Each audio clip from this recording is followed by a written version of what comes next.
demonstration of my clown teaching. And so we've got 10-15 minutes, and I'd like to open it up for questions and answers, Q&A. So I've stopped doing my thing.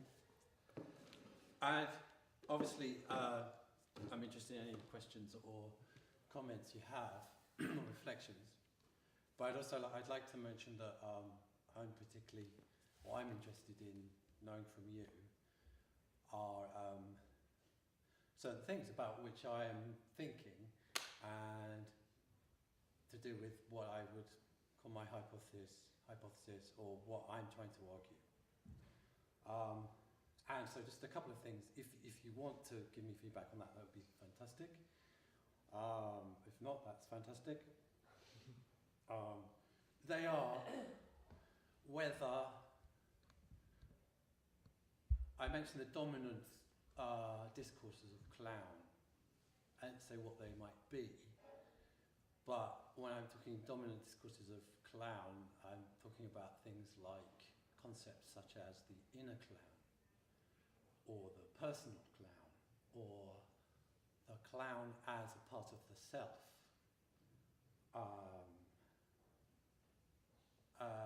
which to me as concepts may be slightly different, but revolve around a certain idea of a clown as an essence.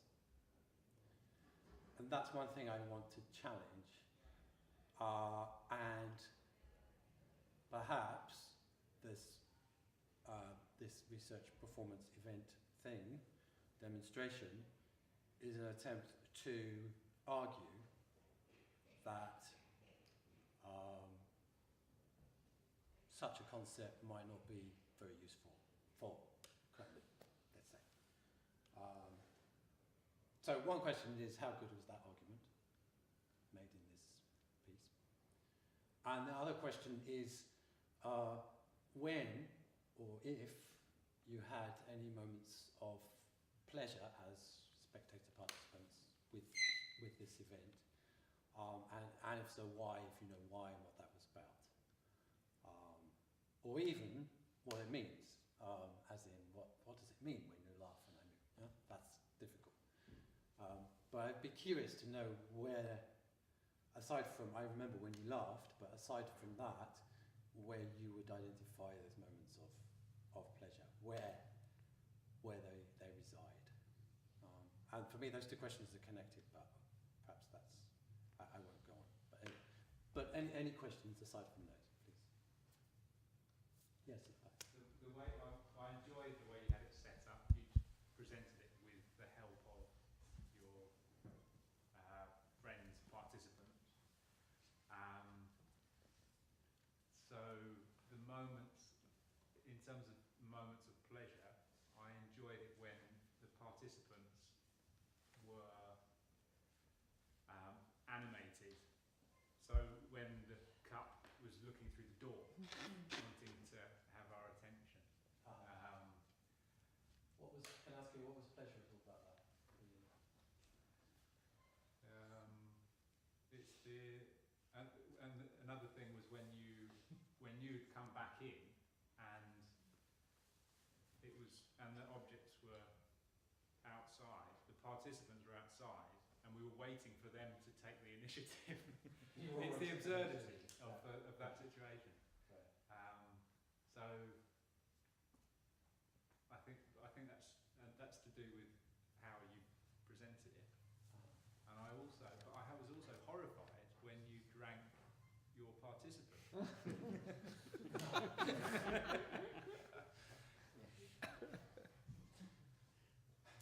Happens a lot.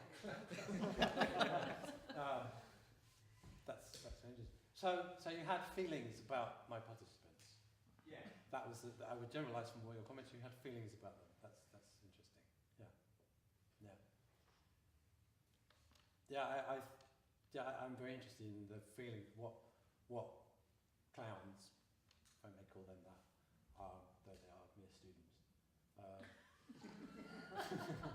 What clowns can make us feel, despite having no inner anything, apart from more wood or more water. Bear with. That's yes. Frank. see this being completely automated then? Automated. Take you out completely. So Yeah. it's all done with remote control from the tech box, and these characters just move around. Will it work then, or is what we've just seen today depend to some extent on you being present to move the objects and to play with that possibility of movement and non-movement, so the transference of authority and autonomy? I think I've got two answers to that, and one is yes and one is no. No, seriously, because I would say in terms of this, I think it depends on my participants and myself. I think we're kind of, I don't know if we're equal in it, but I'm clearly present and clearly here and clearly setting up the rules, the conventions, manipulating the material and the situation. Have great power over the contract between all of us here, including the objects. And as you said, whatever it is, something is transferred into the objects which allows you to feel something about the objects. I would say that partly depends on your constant knowledge, awareness of my power within that. And at the same time, my insistence that these objects can be the ones who will make you laugh. And your partial acceptance of that illusion by feeling they're outside, why aren't they coming in? Or whatever it is you feel. So I think that tension is partly what makes that work in that way. So no, I don't think it would work without me. But I think it could work in, you say, you know, sort of automatically. I think there is a case, perhaps not to talk about it here, for machines to be clowns and robots to be clowns. I think there is a case for robots as clowns, which some of this research might suggest as being possible. If it's not necessary to be a human being with whatever you think that entails to be a clown, you can be a chair, be a clown, then why not a robot, an animal, a plant, and so on. So, but I think that's a possible future thing to explore. But for the moment, yeah, I have to be here. Another question? Yes. When you are teaching, are these exercises adaptable to be able to respond to other kinds of signals or impulses from the audience, and is that important to you, or is the laugh the single thing that is most important to you, and if so, how?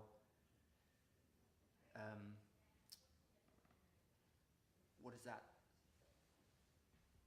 You know, how does that relate to your sort of conception of the dominant discourses of what clown is? Yeah.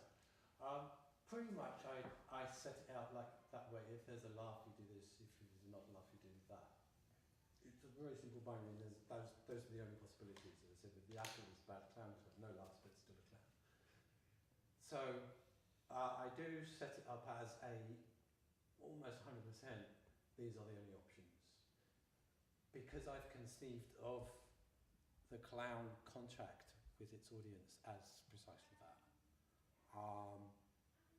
And in that, I've kind of taken my cue from that sort of family of exercises, which says, okay, now make us laugh. You know, the original Lecoq. You know, let's see what happens when you try to make us laugh. Oh, nothing happens. Sit down. Ha! We all laughed. So it does take its cue from that. What do we know, as Lecoq said, what do we know about clowns? They make us laugh. Let's start from there. So it takes its cue from that. However, there are, I would say, two other common, not so common, but they responses which occur, which can affect how this is played out. One is applause, and one is what do you call it? A kind of pity. And pity can sometimes be used to impel the action further. Applause, I generally say, is used to finish. You know, don't finish the performance until you've got the applause. It should come with a big laugh. So I think there are other things there which I would say like this, because I'm being sort of dictatorial about what clown is, which I would allow within my definition of clowning. So outside of that, I would, doesn't matter if you feel, Jer feels that you are feeling afraid, perhaps, or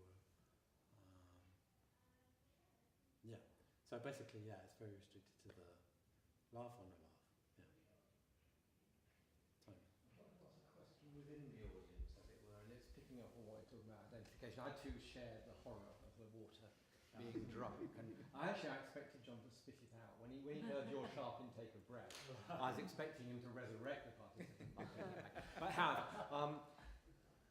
What for you, or for anybody else who had that identification? What was the moment at which you began reading the chair or the shoes or the glass of water as a participant? It seemed to me there was one non-participatory object, which was the orange coffee cup. Yeah, very standoffish, that orange coffee cup. Yeah, I mean, and that didn't have the same status as the others, and it's like, I'm sort of interested in when that status begins. Yeah. For me, it's a moment when he's private and quiet and looks at it and lets it look at him, and somehow something drops in and they become other and together. And he did it with each one, just looked at it and didn't say anything. Maybe that signal of turn. That's kind of quite a moving moment for me, those moments. You didn't look at the coffee cup. No. You looked at the coffee cup, you were thinking at it. With the other objects, there was no inner monologue. You just let yourself be with them for a moment. And that made him alive, the act of being. But to pick that up and take it further, I was interested in whether you were interested in how you discarded the failed clown the apple. It's still there. Can't even get to council. Can't do that. It's there. Whether you were interested in our lack of response to that abjected, failed. Yeah, that was Show one of your my. grievance. There was no other. No, I was disappointed at that point. You were disappointed. Yes. I was looking for something. You were looking for something and we didn't. You didn't give it to me, and I didn't admit that I'd failed in getting what I wanted from you. Therefore, there was nothing else. So I had, that was a bad piece of clown flopping on my part. I admit I was performing there. What would have triggered the R? What would have triggered the R? Should we try to get the knob? You can't do it from now because No, I know. Yeah. Right. But just to try to, so it was there and it was going back and it was going back, and I rolled it back and it got a laugh because it was so bad. Which is like, when it's like, just get off, rather than step. But then the throwing it off was the bit that went. Yeah. Well, before the throwing off, because we all laughed because he called it a bad plan. Yeah. That's really pleasurable. And then because we laughed, it rolled back. And then there was something wrong about it rolling back. It came too far forward. It came too far Right. forward. It did, didn't it? But something Yeah. lost your And then it tension. had that Yeah. wobble thing, which I thought, maybe this is going to be funny. And it wasn't. Well, there was a productive tension, and then it all got. At that point, I really would have bitten it. Well. You won't drink and spit, you'll bite. Oh, true. Yeah. There was. I wondered whether it was in the rejection of it at the throw, you didn't share that potential moment of acceptance or rejection with us before you rejected it. No. So I wondered if it was in that moment Yeah, that something didn't happen. exactly. I think you're right. Yeah. Yeah, absolutely. Interesting. With all of this, and you're a really interesting question,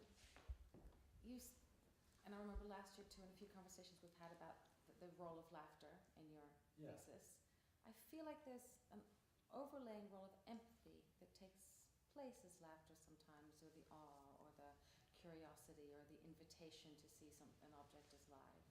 I'm just wondering, do you articulate anywhere within your practice or the way you consider your practice the role of empathy?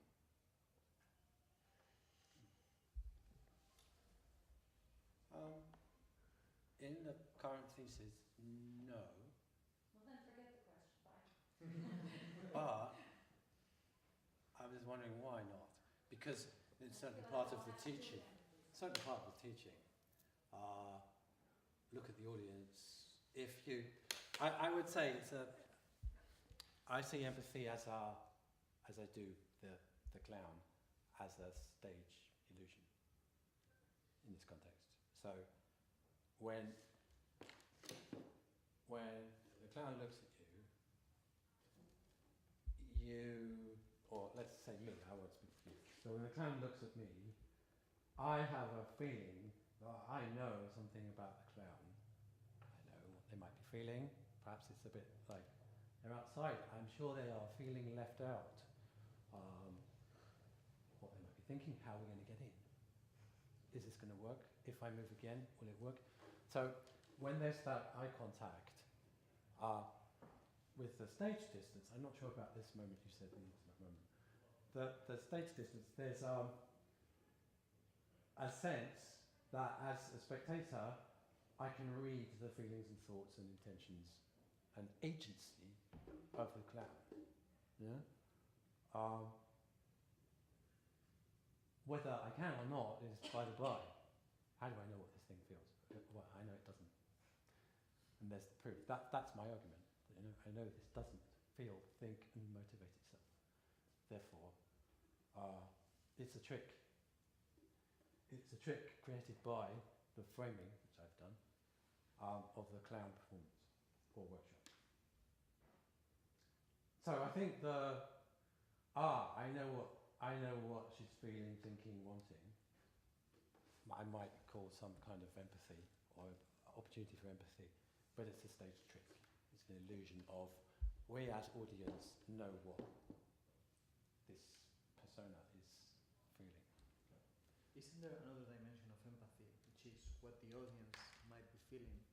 Because my biggest laughter was when I thought that cup of water was going to get spilled on me. Yeah. You know, Yeah. and then it's a nervous laughter, and that's when I engage, because I feel like this is audience participation, and the participant is going to sit on my lap. Mm. If I can I ask you a question on that? That's interesting. Because what you say about nervous laughter, this gets into the meaning of the laughter. Someone comes up to you in the street when you go out, go to the tube, someone comes up to you with a glass of water, and you think they're going to throw it on you. Will you laugh?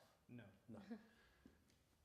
So, what's the different meaning there? Because here's a performance context, Yeah. probably.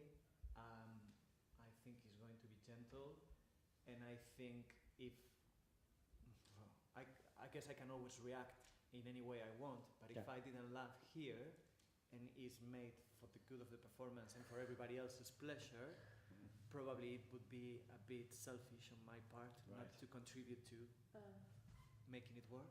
Right. So you will obey the conventions of the clown contract? Yes, I would. Okay, so that's okay. So you laugh because that's in the contract? Yes. I would say. I think that's a nicer explanation than I laugh because I'm nervous.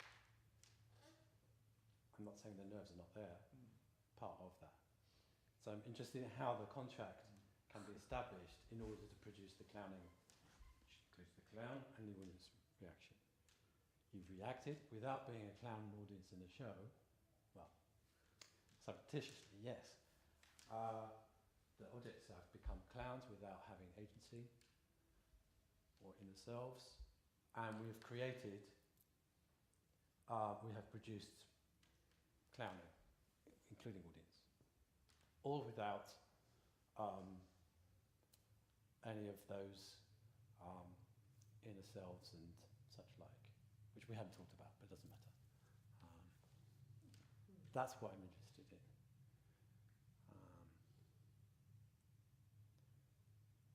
So you already said you saw the, you felt for these participants, were there any other feelings about them or moments, or any other questions you want to ask? I don't want to hog questions. Going back to the apple. Yeah.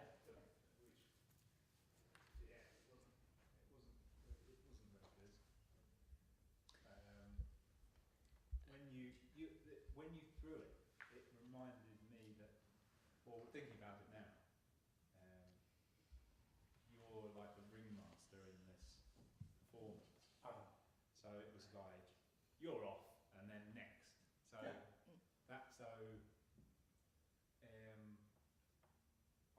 don't see that as a, why am I telling you this? Because I don't see that that could be fine, but it just demands that something else then happens that's more, that's kind of works better, I suppose. That there's a better clown. I think, as Julie said, suggested that I didn't get the apple off stage in a way which contributed to the performance, let's say. I failed to frame it within the conventions of clowning, and I let my own You sort of anger. stopped flirting. Sorry? You stopped flirting. It Stopped worked when you're flirting. flirting. Yeah. You stopped flirting, and it didn't work. Yeah, that's one way of saying it. Yeah, absolutely. Yeah. So it broke the frame a little bit. Yeah.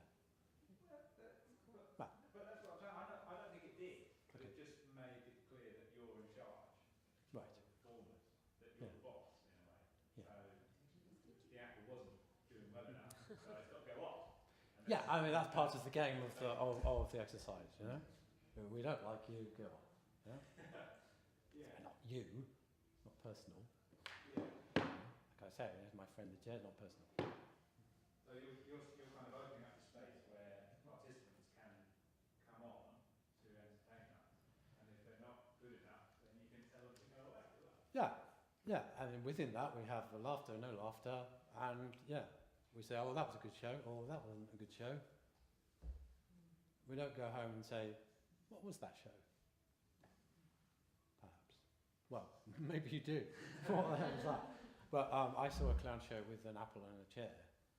Oh, I mean, well, there is where I wanted to go, well, hang on, they're not supposed to, are apples supposed to be clowns? Are they allowed? Why not? Good, I'm glad I'm convinced. No, I remember last year someone saying, but clown is about vulnerability.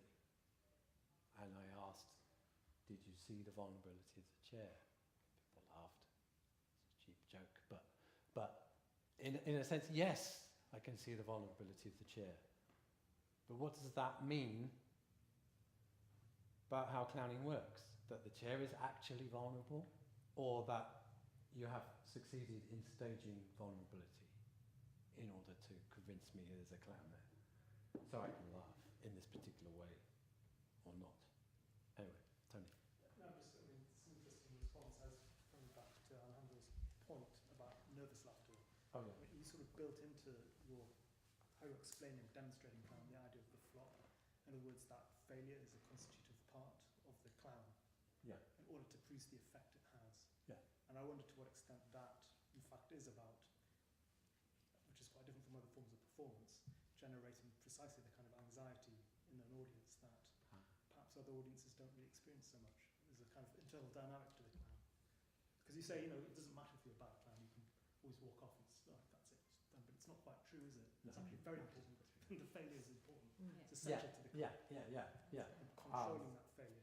Or the feeling. Yes, I think the anxiety. Yes, I think there's maybe that is what the clown audience is there. That's what they are thrown into. Is it going to be funny? Anxiety. But is it going to be funny? If it's not, shit, I'm going to have a really bad time. It's going to be a really bad show. But it's more than that. It is that empathic thing. It's actually embarrassing to see someone flop. Yeah. Yeah. You feel ashamed for them. Yeah. Painful. Yeah. That's I asked. You know, would you if you thought you were going to have to do the exercise, would you laugh more? Said no. I mean, yeah. But there's a certain I prefer to laugh if I could. You know. to a performance which is supposed to be comic and say, I'm not going to laugh at this. But mostly, I hope it's going to be funny. So yes, I think there's an anxiety there about it. Yeah. You mentioned about other forms of performance. I mean, I did have in mind to ask you, but time is short. If you have any other kind of comparisons between this and other forms of performance, either different or the same, other forms of clown or what? Perhaps it's more about what clown exposes, because I think what's interesting about the word anxiety, I mean, maybe I'm speaking here as a Heideggerian, it's not a feeling, it's not an emotion, it's an attunement, according to him. I say that underneath performance, there's a sense, I mean, just in general, of the possibility of the performer failing. Yeah. What clown does is bring that to the fore, it explicitly thematizes it within the context of the performance, whereas an actor, say playing Hamlet, it's about kind of concealing that anxiety, if you like, or, Indeed, heroically concealing it sometimes. And that's part of the pleasure. Yeah, but that attunement seems to me to be essential. Sorry to use the word essential. to performance itself. Perhaps that's maybe what distinguishes itself from clown. Clown really exhibits attunement, tries to bring it out, flirts with that possible catastrophe. Yeah, I think so. At least in this working definition of clown, which I've dedicated on failure. Yeah. I mean, it might be we can imagine another kind of clown which is not such, or which is not about the binary laughter or no laughter. Perhaps, I don't know. But for the moment, it's that. Yeah. Indeed, yes. Me liking clowns, they're experts at anxiety management. Yes. They keep it just as then. I think maybe confessional stand-up comics might have something in common with this particular thing. Yeah. The confessional style, not the sheen. Do you think all clowns have this? Have what? Do all clowns do this? This playing with their Do we know what this is yet? I think lots do. I think Lot that I've lots seen. do, but not. Yeah. Depends of the clowning. Yeah. Clowning is very broad. We sing here one aspect. So you can see many other ones that maybe this is not part of it. Yeah. Dot. I wonder if maybe there's clown in other things. Like I know some shaman practitioners that have used this, which I'd call sort of clowning in their shaman practitioning. But I'm not sure. I wonder if the question is, do all clowns do this, or is there clowning that's one question. Yeah. or is there clowning in other disciplines? Oh, well, both are interesting questions. But yeah, I first asked, do all clowns do this? In fact, do any clowns do this? This is a workshop exercise, which I've kind of slightly converted into performance. Do any clowns actually perform with this? It's another part of what I'm looking at, but we can't really talk about that now. It's too late. But there's something interesting you set up in the workshop in terms of self-deprecation, which comes back to the stand-up comedy, which the chair isn't self-deprecating, or is, but you set up self-deprecation as a dominant within the presentation of your friend, participant, students, and that was interesting in terms of self-deprecation in relation to laughter. Yeah, I think that. So there are those things that you can't avoid the frames you're making in that way. Yeah, I mean, as the teacher, I'm very aware of how I set the rules. Yeah. And generally, we'll stop right now. But I know it's good. No student is going to say, well, actually, can we do it differently? Can we have a different concept of clowning? Because this doesn't really happen, because you're the teacher, and that's it. Yeah. So okay, thank you very much indeed, and for your participation. Thank you for coming.